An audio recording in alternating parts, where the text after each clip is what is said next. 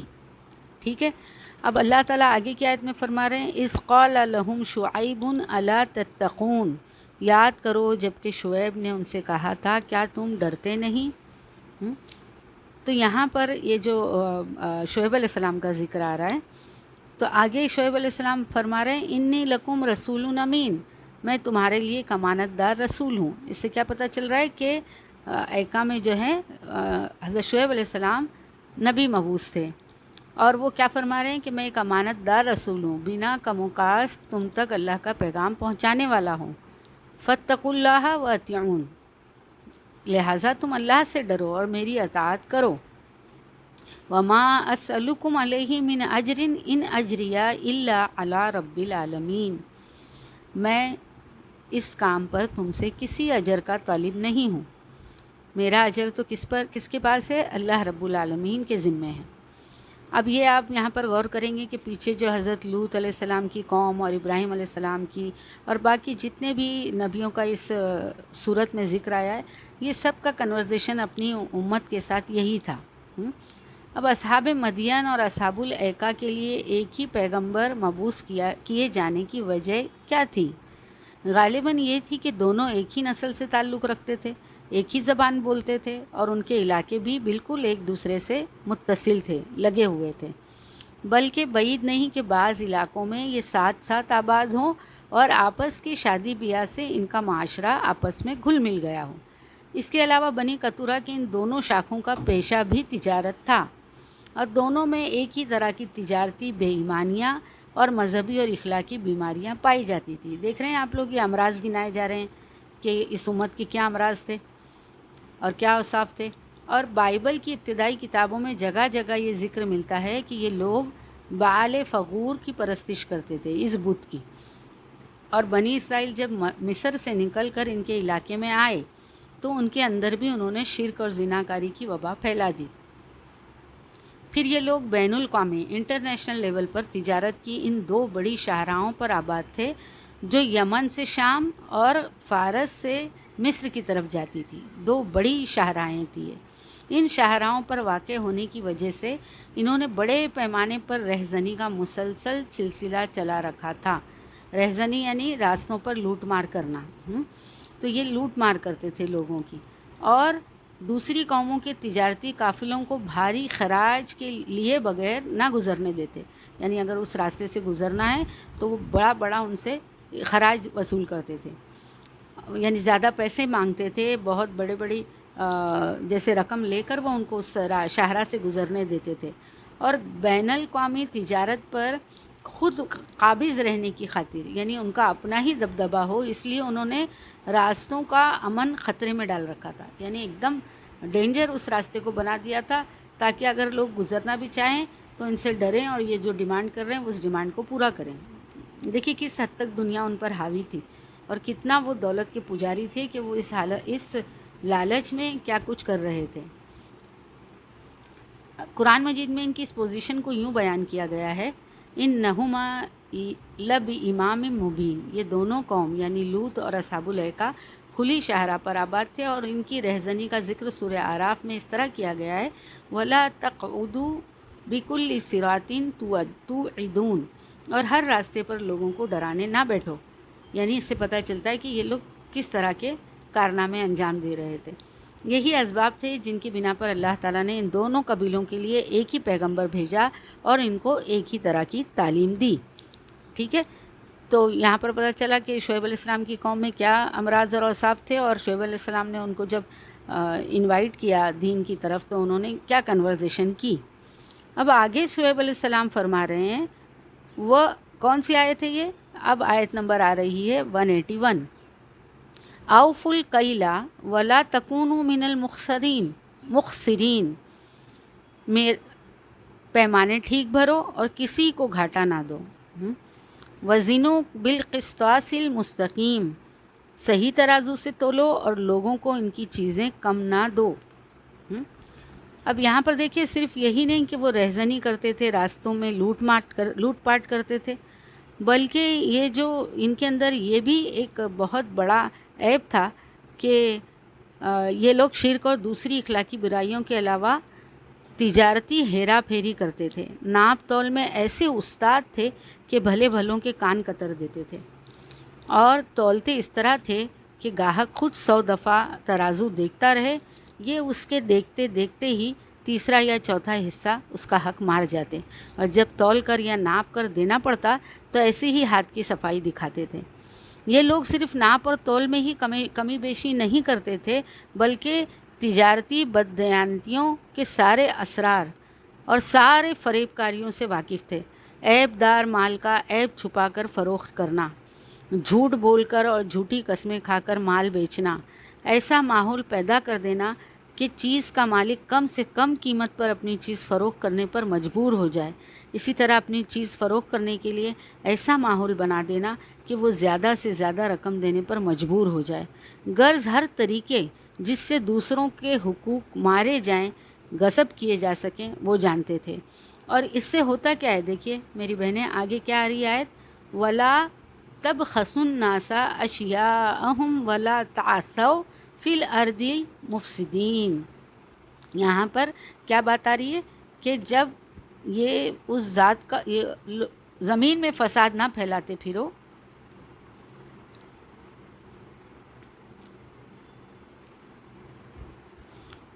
اور اس ذات کا خوف کرو۔ یہاں پر کیا رہا ہے، نہ تم لوگوں کو جو ہے چیزیں کم تول کر نہ دو ان کی چیزوں کو، اور نہ تم زمین میں فساد پھیلاتے پھرو۔ اب یہ جو جب حق غصب کیے جاتے ہیں تو کیا ہوتا ہے، الٹیمیٹلی فساد پیدا ہوتا ہے۔ جب انسان کا حق مارا جائے گا تو وہ اس کے خلاف آواز اٹھائے گا، اور اس سے ہوتا کیا ہے، لوگ باغی ہوتے ہیں، اس کا بدلہ لیتے ہیں، نفرت پھیلتی ہے اور زمین پر جو ہے فساد پھیلتا ہے۔ تو اسی سے منع کرتے تھے شعیب علیہ السلام۔ اللہ کے رسول نے بھی اس کام کو بہت ہی برا بتایا ہے کہ جب تولو تو پورا تولو، اور اپنی عیب دار چیزوں کو چھپا کر نہ بیچو، اس کا عیب بتا کر بیچو۔ اور اللہ کے رسول کے زمانے میں بھی ایسے کام ہوئے، اللہ کے رسول نے ان کو سمجھایا اور اس عادت کو، جیسے اس کام کو کرنے سے منع کیا۔ تو یہاں پر جب یہ بات ہو رہی ہے کہ فساد پھیلاتے نہ پھرو، تو یہی وہ فساد الارض یا شریفانہ قسم کی ڈاکہ زنی ہے۔ بہت شریف طریقے سے یہ ڈاکہ ڈالا جا رہا ہے دوسروں کے حق پر، دوسروں کے مال پر، جس سے شعیب علیہ السلام نے انہیں منع کیا تھا، اور انہیں یہ نصیحت فرمائی تھی کہ میرے خیال کے مطابق تو تم سب اچھے بھلے کھاتے پیتے لوگ ہو، لہٰذا اگر ایسی بددیانتیاں چھوڑ دو اور حلال طریقے سے روزی کماؤ تو تمہارے گزارے کے لیے حلال کا رزق بھی بہت کافی ہو سکتا ہے۔ لہٰذا کیا کرو، وَاتَّقُوا الَّذِي خَلَقَكُمْ وَالْجِبِلَّةَ الْأَوَّلِينَ، اس ذات کا خوف کرو جس نے تمہیں اور گزشتہ نسلوں کو پیدا کیا ہے، صرف تم کو ہی نہیں، تم سے پہلے کی جو گزری ہوئی لوگ ہیں ان کو بھی پیدا کرنے والا رب ہے۔ یعنی رب کی عظمت بتا رہے ہیں شعیب علیہ السلام، اور اس سے پہلے جو لوگوں نے برا کام کیا اس کے بدلے ان کو جو سزا ملی، اور جو اچھے کام کیے اس کے بدلے جو ریوارڈ ملا، اس کے بارے میں بتا رہے ہیں کہ تم سے پہلے کی جو نسلیں گزری ہیں ان کو بھی پیدا کرنے والا یہ اللہ ہی رب العزت ہے۔ لہٰذا اللہ سے ڈرو اور لوگوں کے حقوق غصب کرنا چھوڑ دو۔ آگے والی آیت لیتے ہیں۔ اب دیکھیے شعیب علیہ السلام نے جب ان کو یہ دعوت دی، یہ پیغام پہنچایا اللہ کا، تو ان کا کیا جواب تھا، یہ بھی آپ سمجھ سکتے ہیں پچھلی قوموں کے جواب کی طرح انہوں نے بھی کیا فرمایا، ان لوگوں نے بھی کیا کہا شعیب علیہ السلام سے۔ آیت نمبر 85، قالوا انما انت من المسحرین، انہوں نے کہا تو محض ایک سحر زدہ آدمی ہے، وما انت الا بشر مثلنا وان نظنک لمن الکاذبین، اور تو کچھ نہیں ہے مگر ایک انسان ہم ہی جیسا، اور ہم تو تجھے بالکل جھوٹا سمجھتے ہیں۔ اب اس کے جواب میں جب قوم نے یہ کہا، دیکھیں ان لوگوں کے لیے تو دولت ہی سب کچھ تھی، دنیا کی زندگی سب کچھ تھی، تو انہوں نے کیا سمجھا، کیا کہا شعیب علیہ السلام کو کہ تمہاری عقل ٹھیک کام نہیں کرتی، تم تجارت کے گر اور راز کیا جانو، اگر ہم تمہاری باتوں پر لگ جائیں تو چند ہی دنوں میں اس میدان میں ہم مات کھا جائیں اور سرمایہ بھی ہاتھ سے گنوا بیٹھیں، کیونکہ مقابلہ بڑا سخت ہے اور ہم تو یہ سمجھتے ہیں کہ تمہارا یہ نبوت کا دعویٰ بھی بس ایک فریب ہی ہے، تم بھی ہمارے جیسے ایک محتاج انسان ہی ہو، تم میں ہم سے زیادہ کون سی خصوصیت ہے کہ ہم تمہیں نبی سمجھ لیں؟ اگر تم اپنے آپ کو اپنے اس دعوے کو دعوائے نبوت میں سچا سمجھتے ہو کہ جس عذاب سے ہمیں ڈراتے ہیں دھمکاتے رہتے ہو وہ عذاب ہم پر لے آؤ اور آسمان کا کوئی ٹکڑا ہی ہم پر گرا دو، ہے نا۔ آگے جو لوگ کہہ رہے ہیں نا فَاسْقِطْ عَلَيْنَا كِسَفًا مِنَ السَّمَاءِ إِن كُنتَ مِنَ الصَّادِقِينَ، اگر تو سچا ہے تو ہم پر آسمان کا کوئی ٹکڑا گرا دے۔ تو اب یہاں پر یہی جو بات ہے، قریش مکہ نے بھی رسول اللہ صلی اللہ علیہ وسلم سے اسی قسم کے عذاب کا مطالبہ کیا تھا، جیسا کہ سورہ بنی اسرائیل کی آیت نمبر 92 میں گزر چکا ہے، اور کفار مکہ کو بتایا جا رہا ہے کہ تم سے پہلے بھی ایک قوم ایسے عذاب کا مطالبہ کر چکی ہے، پھر جو حشر اس قوم کا ہوا تھا وہی یا اس سے ملتا جلتا تمہارا بھی ہونے والا ہے۔ یعنی عذاب جیسے اللہ کے رسول کو اس امت کی بات بتائی جا رہی ہے سورہ بنی اسرائیل میں، اور یہاں پر دیکھیے یہ جو سورۃ الشورى ہے اس میں بتایا جا رہا ہے کہ یہ کیا ڈیمانڈ کر رہے تھے، گرا دے ہم پر آسمان کا کوئی ٹکڑا جیسا کہ تیرا دعویٰ ہے۔ تو اللہ تعالیٰ اللہ کے رسول سے فرما رہے ہیں کہ اس طرح کا دعویٰ، اس طرح کا مطالبہ پہلے بھی اس قوم نے کیا تھا اور اس کا جو انجام کیا ہوا، تو محمد صلی اللہ علیہ وسلم کی طرف سے تمہاری طلب کا جواب بھی یہی ہے۔ اب آگے والی آیت آتی ہے، کیا کہتے ہیں اب شعیب علیہ السلام، قال ربی عالم بما تعملون، شعیب علیہ السلام نے کہا میرا رب جانتا ہے جو کچھ تم کر رہے ہو۔ اور آگے شعیب علیہ السلام کیا فرما رہے کہ فَكَذَّبُوهُ فَأَخَذَهُمْ عَذَابُ يَوْمِ الظُّلَّةِ إِنَّهُ كَانَ عَذَابَ يَوْمٍ عَظِيمٍ۔ اب عذاب نازل کرنا، یہ جو کہہ رہے ہیں نا لوگ، شعیب علیہ السلام نے کہا میرا رب جانتا ہے جو کچھ تم کر رہے ہو، تو عذاب نازل کرنا میرا کام نہیں، شعیب علیہ السلام نے کہا یہ تو اللہ رب العالمین کے اختیار میں ہے، اور وہ تمہارے کرتوت دیکھ ہی رہا ہے، اگر وہ تمہیں اس عذاب کا مستحق سمجھے گا تو خود نازل فرما دے گا۔ اور اصحاب الایکہ کے اس مطالبے اور حضرت شعیب کے اس جواب میں قریش مکہ کے لیے بھی ایک تنبیہ تھی۔ تو یہاں پر یہ جو عذاب نازل کرنا یہ نبی کا کام نہیں ہوتا، تو میرا پروردگار جو ہے وہ تو دیکھ ہی رہا ہے جو تم کر رہے ہو، جب تمہارے گناہوں کا ڈول بھر جائے گا یا جب وہ مناسب موقع سمجھے گا تم پر عذاب نازل کر دے گا۔ میں تو صرف تمہیں یہ بتا سکتا ہوں کہ جو لوگ اللہ کی نافرمانی میں حد سے تجاوز کر جاتے ہیں، اللہ کا طریقہ یہی ہے کہ ان پر عذاب بھیج کر ان کو تباہ کر دے۔ اب کیا ہوا پھر جب یہ لوگوں نے اس کو جھٹلایا، فَكَذَّبُوهُ فَأَخَذَهُمْ عَذَابُ يَوْمِ الظُّلَّةِ إِنَّهُ كَانَ عَذَابَ يَوْمٍ عَظِيمٍ۔ انہوں نے اسے جھٹلایا، آخرکار چھتری والے دن کا عذاب ان پر آ گیا، اور وہ بڑا ہی خوفناک دن کا عذاب تھا۔ اس عذاب کی جو ہے کوئی تفصیل قرآن مجید میں یا کسی صحیح حدیث میں مذکور نہیں ہے۔ ظاہر الفاظ سے جو بات سمجھ میں آتی ہے وہ یہ ہے کہ ان لوگوں نے چونکہ آسمانی عذاب مانگا تھا، اس لیے اللہ تعالیٰ نے ان پر ایک بادل بھیج دیا، اور وہ چھتری کی طرح ان پر اس وقت تک چھایا رہا جب تک اللہ کا عذاب نے ان کو بالکل تباہ نہ کر دیا۔ اور قرآن سے یہ بات صاف معلوم ہوتی ہے کہ اصحاب مدین کے عذاب کی کیفیت اصحاب الایکہ کے عذاب سے مختلف تھی، جیسا کہ یہاں بتایا گیا ہے، چھتری والا عذاب سے ہلاک ہوئے، اور ان پر کیا عذاب آیا تھا، ایک دھماکے اور زلزلے کی شکل میں آیا تھا، اور وہ اوندھے پڑے رہ گئے اپنے اپنے گھروں میں۔ تو بعض مفسرین نے عذاب یوم ذلہ کی کچھ تشریحات بیان کی ہیں، مگر ہمیں معلوم نہیں کہ ان کی معلومات کا ماخذ کیا ہے۔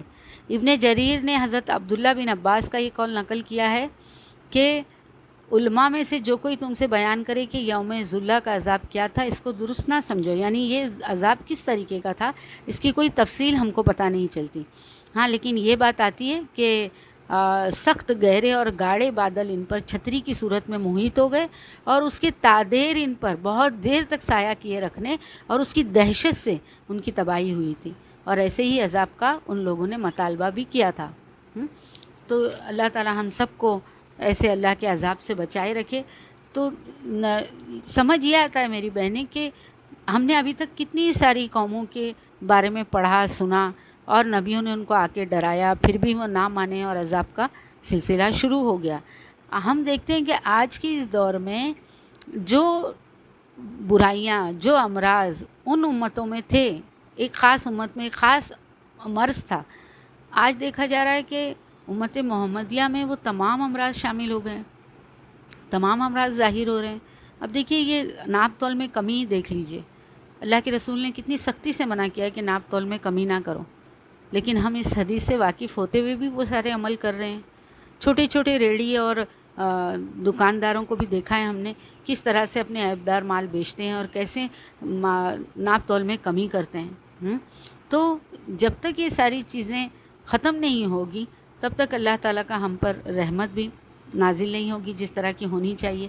جبکہ ہم اللہ تعالیٰ سے دعا کرتے ہیں کہ ہم اتنے مظلوم ہیں، اس زمین پر ہم پر مدد کیوں نہیں آتی، لیکن ہم اپنے گریبانوں میں نہیں جھانکتے کہ ہمارے عمل کیا اللہ کے رسول کے سنت کے مطابق ہیں، کیا ان کے باتوں کو پر ہم عمل کر رہے ہیں، کیا ان کے فرمانوں کو ہم پورا کر رہے ہیں۔ تو یہاں پر جب معاملہ جھٹلانے کا ہو جاتا ہے، اللہ تعالیٰ ایسے ہی حساب نہیں بھیجتا۔ جب بہت دیر تک امت میں یہی ساری چیزیں چلتی رہتی ہیں تو پھر اللہ تعالیٰ کا غضب جو ہے وہ انسانوں پر آتا ہے۔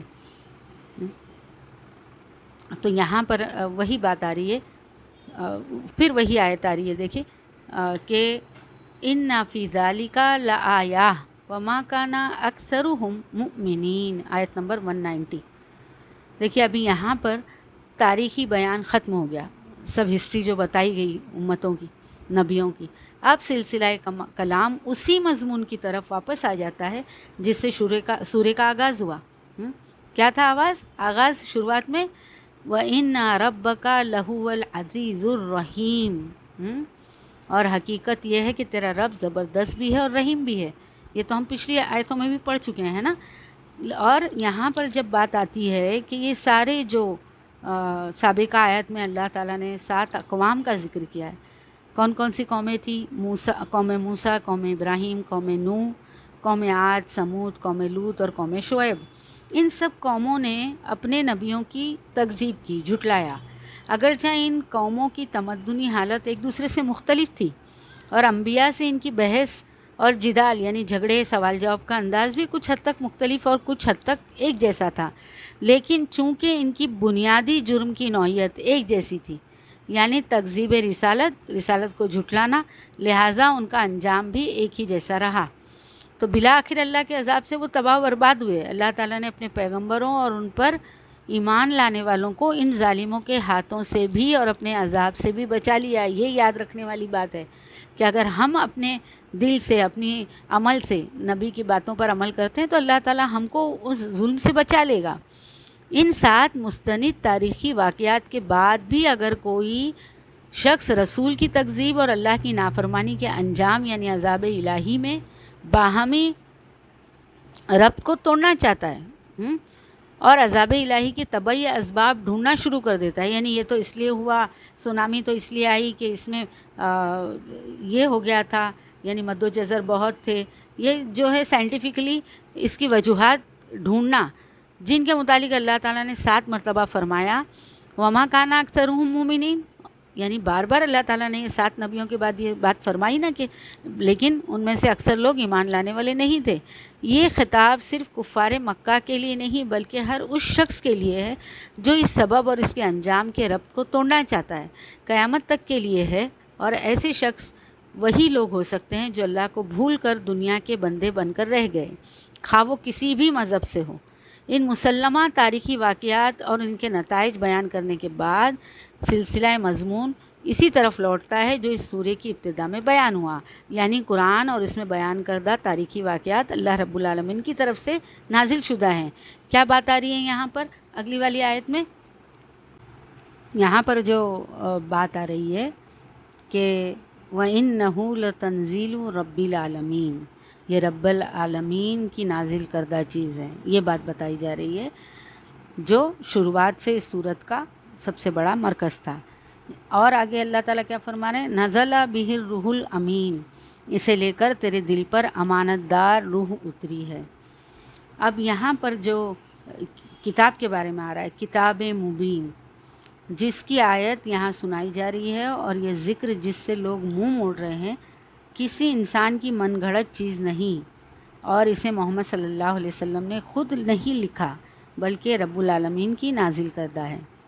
ساری امتوں کی کہانیاں اور ان کے اوصاف، امراض اور ان کے نبیوں کی کوشش اور ان کے نہ ماننے پر ان کے نتیجے بتانے کے بعد یہ کیا کہہ رہے ہیں اللہ تعالیٰ کہ یہ جو ہے جو چیز اتری ہے، یعنی یہ کتاب، یہ رب العالمین کی طرف سے اتری ہے، اس میں شائبہ تک نہیں کسی شک کا۔ جو کچھ اس میں بتایا جا رہا ہے وہ سب اللہ کی طرف سے اترا ہے، اللہ کے رسول نے خود اسے اپنے ہاتھوں سے نہیں گڑھا۔ اور پھر آگے اس کی اور مضبوط جو ہے کڑی کیا بتا رہے ہیں اللہ تعالیٰ، اسے لے کر امانت دار روح اتری ہے۔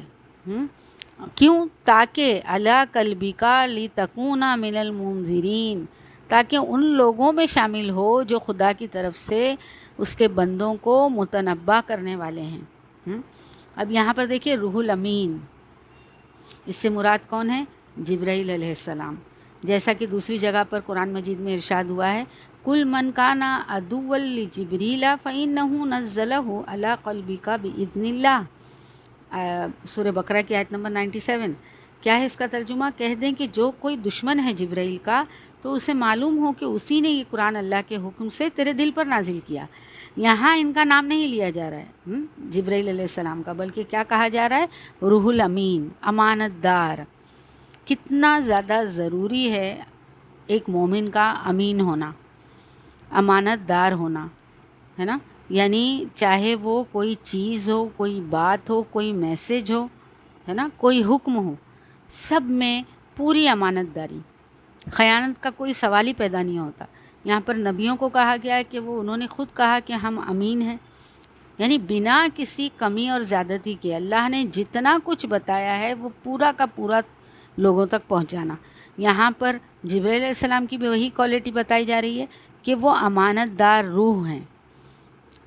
یہ بتانا اس لیے ضروری ہے کہ رب العالمین کی طرف سے اسے لے کر کوئی مادی طاقت نہیں اتری۔ دیکھیں ہم انسان ماس سے بنے ہوئے ہیں نا، مادی ہیں ہم، فاسفورس اور چونا اور کیلشیم اور پتہ نہیں اور کئی طرح کے جو مادی چیزیں ان سے بن کر ہمارا جسم بنا ہے۔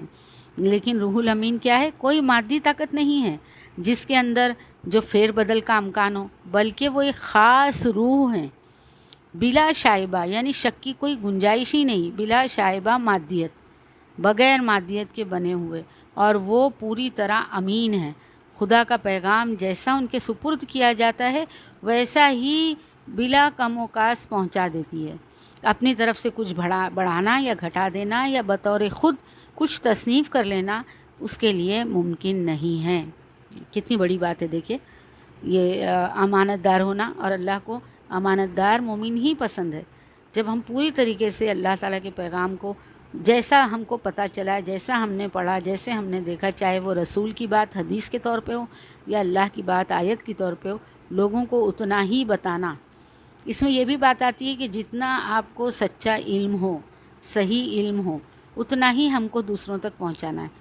اگر آپ کو کسی چیز کے بارے میں نہیں پتہ ہے تو آپ بلا خوف و جھجک، بلا کسی ڈر کے کہ لوگ میرے بارے میں کیا سوچیں گے، آپ یہ کہہ دیں کہ مجھے اس کے بارے میں کوئی پتہ نہیں۔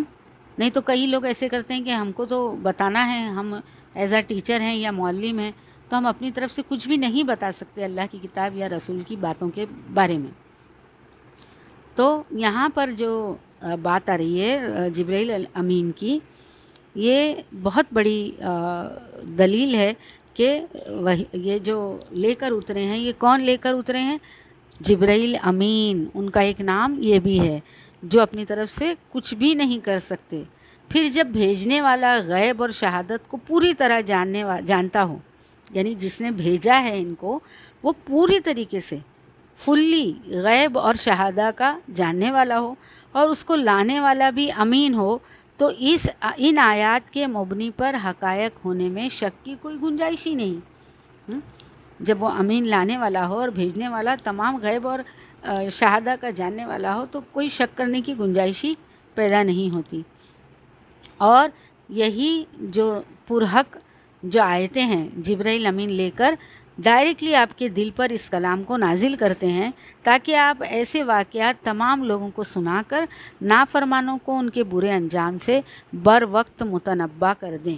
یہاں منذرین آیا ہے، دیکھیے یہ اللہ کے رسول کو بار بار آپ نے پڑھا ہوگا، نذیر مبین ہے نا، بشیر مبین، صاف صاف ڈرانے والا، صاف صاف خوشخبری دینے والا۔ تو یہاں پر جو بات آ رہی ہے کہ اللہ قلبک لتکون من المنذرین، تاکہ تو ان لوگوں میں شامل ہو جائے، یعنی اللہ کے رسول ان لوگوں میں شامل ہو جائیں جو اللہ کی طرف سے اس کے بندوں کو متنبع کرنے والے ہیں، ڈرانے والے ہیں، وارن کرنے والے ہیں، ہے نا۔ تو یہاں پر امانت دار روح اتری ہے، اس سے یہ مطلب بھی ہو سکتا ہے کہ وہ امانت دار روح اسے صاف صاف عربی زبان میں لائی ہے، جیسے آگے والی آیت آئی ہے بِلِسَانٍ عَرَبِيٍّ مُبِينٍ، صاف صاف عربی زبان میں۔ کیسی کون سی وحی لے کر اترے؟ صاف صاف عربی زبان میں۔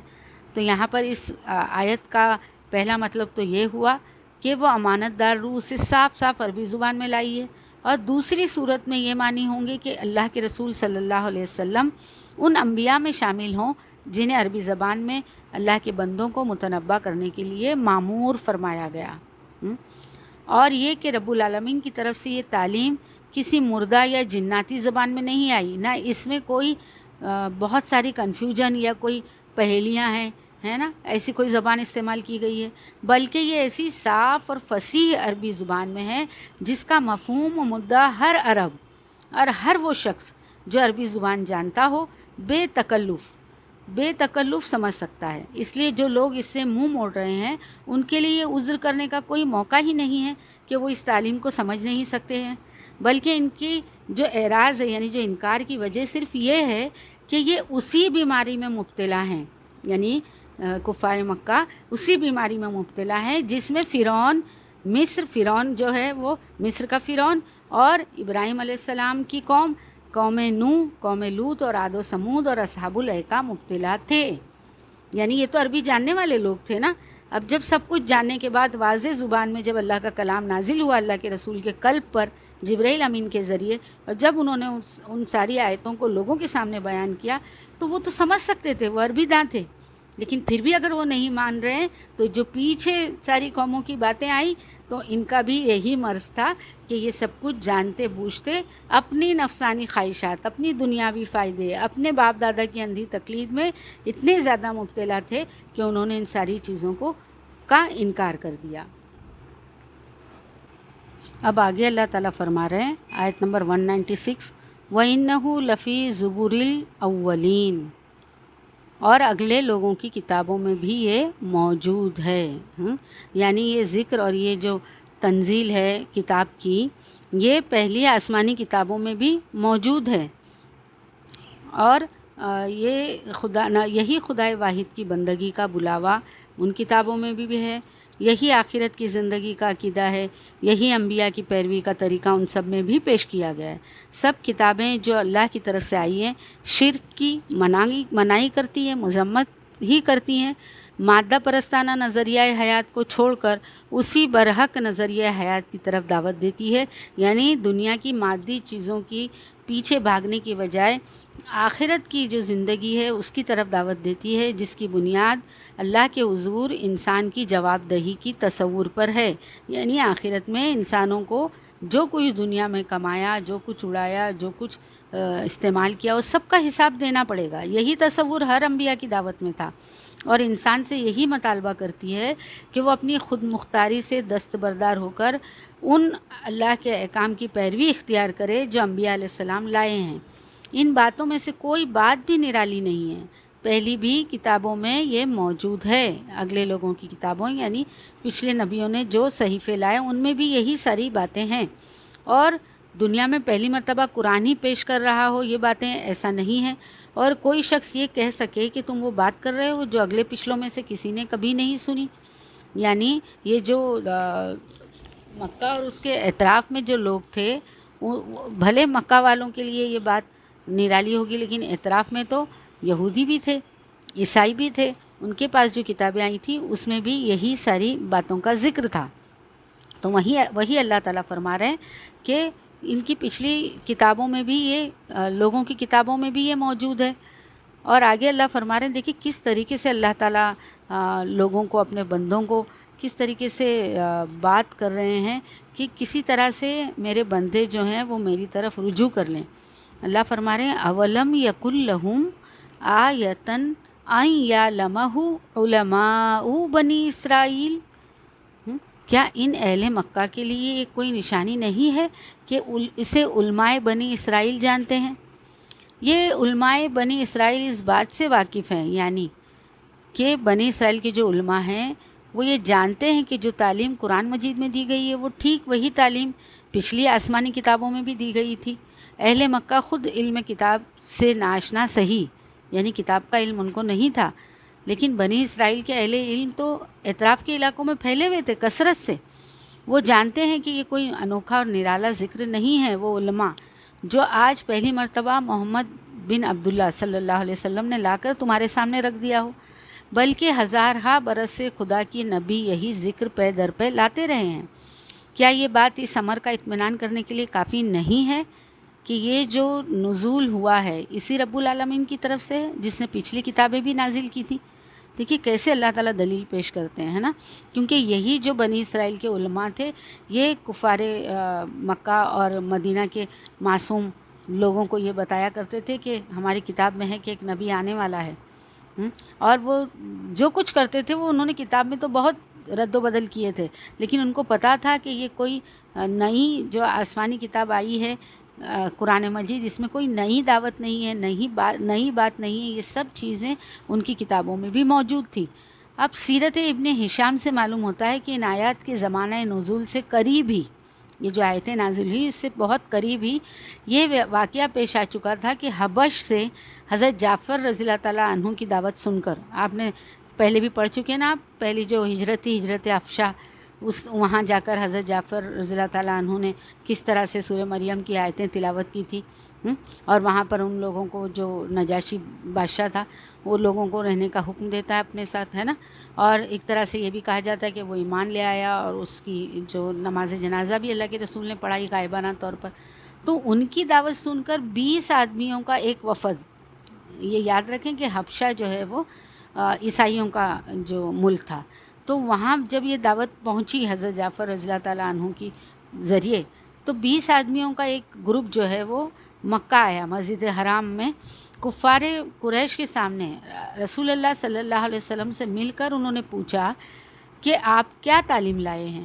اللہ کے رسول صلی اللہ علیہ وسلم نے جواب میں ان کو قرآن کی کچھ آیتیں سنائیں. اس پر ان کی آنکھوں سے آنسو بہنے لگے اور وہ اسی وقت آپ کے رسول برحق ہونے کی تصدیق کر کے آپ پر ایمان لے آئے. پھر جب وہ اللہ کے رسول کے پاس سے اٹھے تو ابو جہل قریش کے چند لوگوں کے ساتھ ان سے ملا اور انہیں سخت ملامت کی، اور اس نے کہا تم سے زیادہ احمق قافلہ یہاں کبھی نہیں آیا. نامرادوں تمہارے لیے تمہارے یہاں کے لوگوں نے تو تمہیں اس لیے بھیجا تھا کہ اس شخص کے حالات کی تحقیق کر کے آؤ، مگر تم ابھی اس سے ملے ہی تھے کہ اپنا دین چھوڑ بیٹھے. وہ شریف لوگ ابو جہل کی اس باتوں پر الجھنے کی بجائے سلام کر کے ہٹ گئے اور کہنے لگے ہم آپ سے بحث نہیں کرنا چاہتے، آپ اپنے دین کے مختار ہیں اور ہم اپنے دین کے مختار، ہمیں جس چیز میں اپنی خیر نظر آئی اسے ہم نے اختیار کر لیا. اس واقعے کا ذکر سورہ قصص میں بھی آیا ہے. تو یہ جو چیز تھی کہ ان کی کتابوں میں بھی موجود تھی نا، تو جب انہوں نے اللہ کے رسول کی زبانی سنی تو فوراً وہ ان پر ایمان لے آئے. تو یہاں پر وہی اللہ تعالیٰ فرما رہے ہیں کہ کیا یہ باتیں بنی اسرائیل کے علماء جانتے ہیں؟ نہیں جانتے، یہ اللہ تعالیٰ سوال کر رہے ہیں. اور آگے اللہ تعالیٰ فرما رہے ہیں وَلَوْ نَزَّلْنَاهُ عَلَى بَعْضِ الْأَعْجَمِينَ، لیکن ان کی ہٹ دھرمی کا حال تو یہ ہے کہ اگر ہم اسے کسی اجمی پر بھی نازل کر دیتے اور یہ فصیح و بلیغ کلام فَقَرَأَهُ عَلَيْهِمْ مَا كَانُوا بِهِ مُؤْمِنِينَ، وہ ان کو پڑھ کر سناتا تب بھی یہ مان کر نہیں دیتے. كَذَلِكَ سَلَكْنَاهُ فِي قُلُوبِ الْمُجْرِمِينَ، اسی طرح ہم نے اس ذکر کو مجرموں کے دلوں میں گزارا ہے. یعنی اب انہی کی قوم کا ایک آدمی انہیں عربی مبین میں یہ کلام پڑھ کر سنا رہا ہے تو یہ لوگ کیا کہتے ہیں کہ اس شخص نے اب اسے خود تصنیف کر لیا، یعنی وہ عربی جانتا ہے تو اس نے عربی میں لکھ دیا خود ہاتھوں سے. عرب کی زبان سے عربی تقریر ادا ہونے میں کوئی معجزہ نہیں سمجھتے تھے وہ. ہم اسے خدا کا کلام مان لیں، یہ ہو نہیں سکتا. لیکن اگر یہی فصیح عربی کلام اللہ تعالیٰ کی طرف سے کسی غیر عرب پر بطور معجزہ نازل کر دیا جاتا، یعنی وہ عربی زبان نہیں جانتا ہو اور اللہ تعالیٰ اس پر یہ کلام نازل کر دیتے، تو اب ان کا کیا آرگیومنٹ ہوتا، کیا ایکسکیوز ہوتا کہ ہم تو ایمان نہیں لائیں گے. دوسرا بہانہ کیا تراشتے کہ اس وقت تک ہم ایمان نہیں لائیں گے، اور یہ کہتے کہ اس پر کوئی جن آ گیا ہے جو اجمی کی زبان سے عربی بولتا ہے.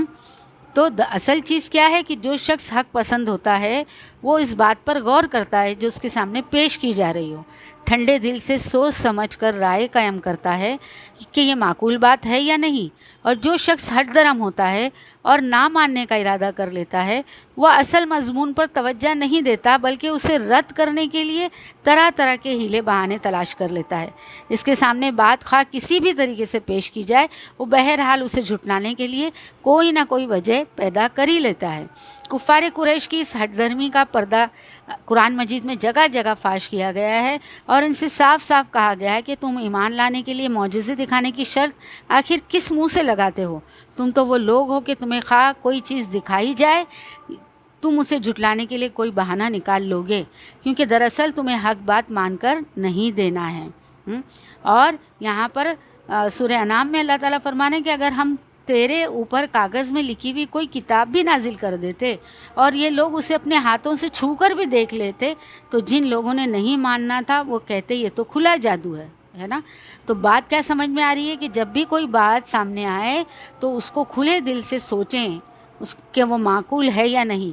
آج ہمارے بھی معاشرے میں کیا ہوتا ہے کہ ہم مسلمانوں میں بھی جب کوئی بات پیش کرتے ہیں اور وہ ان کو مان کر دینی نہیں ہوتی، وہ ان کے عقیدے کے خلاف جاتی ہے یا ان کے نفسانی خواہشات کے خلاف جاتی ہے، تو وہ اس کو مانتے نہیں بلکہ اس کے رد کرنے کے لیے طرح طرح کی اوچھی وجوہات پیش کیا کرتے ہیں. تو اللہ تعالیٰ کیا فرما رہے ہیں کہ دراصل اسی طرح ہم نے اس ذکر کو مجرموں کے دلوں میں گزارا ہے. یعنی یہ اہل حق کے دلوں میں جب اترتا ہے یہ قرآن تو کیا پیدا کرتا ہے؟ تسکین، روح کی تسکین، قلب کی شفا، ہے نا. یہ بن کر انسان کے جسم میں، روح میں اترتا ہے قرآن. بلکہ اور جب یہ نہ ماننے والوں کو سامنے پیش کیا جاتا ہے جو اڑ جاتے ہیں ہٹ دھرمی پر، تو ان کے دلوں میں کیسے گزارتا ہے اللہ تعالیٰ اس قرآن کو؟ گرم لوہے کی سلاخ کی طرح اس طرح گزرتا ہے کہ وہ سیخ پا ہو جاتے ہیں، ایک دم جل بھون اٹھتے ہیں، اور اس کے مضامین پر غور کرنے کی بجائے اس کی تردید کے لیے حربے ڈھونڈتے ہیں. تو کیا سمجھ میں آیا اس سے کہ جب قرآن دل میں اترتا ہے تو قرآن جو ہے روح کی تسکین بن جاتا ہے، دلوں کی شفا بن جاتا ہے. لیکن جب قرآن دل پر اثر نہیں کرتا بلکہ اس کے جو احکامات ہیں وہ ہماری خواہشات کے خلاف جاتے ہیں، اور جب کوئی ہمیں بار بار اس کے بارے میں بتاتا ہے تو کیسے ہم سوچتے ہیں نا کہ کیوں یہ بتایا جا رہا ہے، ہم تو وہی کریں گے جو ہمارا دل چاہتا ہے. تو اس وقت یہ اللہ تعالیٰ جو آیت بتا رہی ہے کتنی اچھی، اس سے بہترین تو کوئی مثال ہو ہی نہیں سکتی کہ ہم نے ان کے دلوں میں گزارا ہے. کس طرح گزارا ہے؟ ایک لوہے کی گرم سلاخ کی طرح کہ جب انسان اس کو پکڑ بھی لے تو کیسے وہ مچل جاتا ہے، کیسے وہ بھنبھنا جاتا ہے وہ پکڑنے کے بعد. تو اس طرح قرآن ان کے دلوں میں گزارا گیا. اللہ تعالیٰ یہاں پر آیت نمبر 200 تک اور کیا کہا یہاں تک آیت نمبر 200 کمپلیٹ ہوتی ہے. یہاں پر ہمارا آج کا جو سبق ہے ختم ہوتا ہے. وآخر الدعوانا ان الحمد للہ رب العالمین. اللہ تعالیٰ ہم سب کو جو کچھ سنا ہے اس پر عمل کرنے کی توفیق دے. آج ہم نے سنا کہ ناپ تول میں کمی کرنا، لوگوں کا حق غصب کرنا، اس پر یہ معمولی سی بھی بات ہمارے لیے بھی ہوتی ہے. ہم عورتیں جب کسی سے کوئی چیز لیتی ہیں تو اس کو اتنا ہی واپس دینا چاہیے. اس سے تھوڑا زیادہ دے دے تو کوئی بات نہیں، لیکن اس سے کم دینا یہ کیا ہوگا؟ امانت میں خیانت ہوگی. تو ہم بھی بہت کوشش کریں لوگوں کو بہت حکمت کے ساتھ سمجھانے میں جو ناپ تول میں کمی کرتے ہیں، اور ہم خود بھی اس پر عمل کریں تاکہ ہم اللہ کے احکامات کو پورا کرنے والی قوم بن جائیں. اللہ تعالیٰ ہم نے جو کچھ سنا ہے اس کو سننے بولنے سے زیادہ عمل کرنے کی توفیق دے. آمین یا رب العالمین. مجلس کی دعا پڑھتے ہیں. سبحان اللہ و بحمدہ، سبحانک اللہم و بحمدک، نشہد ان لا الہ الا انت، نستغفرک و نتوب الیک. آمین یا رب العالمین. السلام علیکم ورحمۃ اللہ وبرکاتہ.